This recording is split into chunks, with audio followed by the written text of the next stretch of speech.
Chicken কষা বানানোর জন্য প্রথমে আলুগুলো আমি ভেজে রেখেছি, তারপর চিকেনটাকে একটু ম্যারিনেশন করে রেখেছি টক দই আর গোলমরিচ গুঁড়ো আর একটু লবণ দিয়ে। তারপর কড়াইতে তেল দিয়ে পেঁয়াজটা যে কেটে রেখেছিলাম সেটাকে অল্প ভেজে নিচ্ছি। ভেজে নেওয়ার পর রসুন আর পেঁয়াজের পেস্টটা দিয়ে দিলাম। আমি আদাটা ইউজ করি না চিকেনে, কারণ আমার মনে হয় যে আদাটা ইউজ করলে চিকেনের টেস্টটা নষ্ট হয়ে যায়।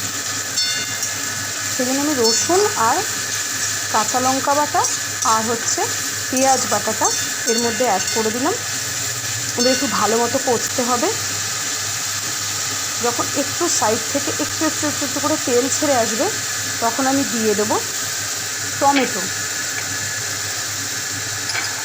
টমেটোগুলো দেওয়ার পর একটু ভালো করে আবার কষতে হবে।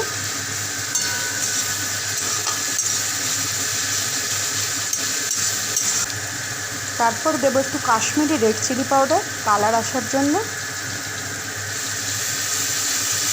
দিয়ে ভালো করে কষে নিয়ে যখন অল্প অল্প করে তেল ছেড়ে আসবে তখন আমরা মাংসগুলোকে আস্তে আস্তে অ্যাড করব। দেখুন আস্তে আস্তে এটা কষতে কষতে তেল ছেড়ে এসছে।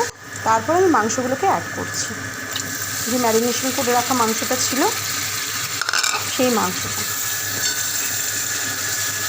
এবার মাংসটা দিয়ে মশলাগুলো দিয়ে ভালো করে মোটামুটি 2-3 মিনিট আমরা ভালো করে কষে নেব। মাংসটা ভালো করে কষা হয়ে গেলে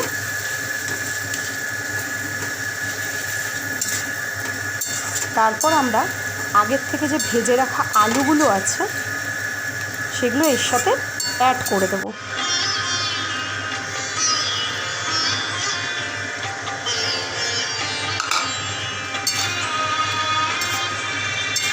দিয়ে আবার কিছুক্ষণ ভালো করে নাড়িয়ে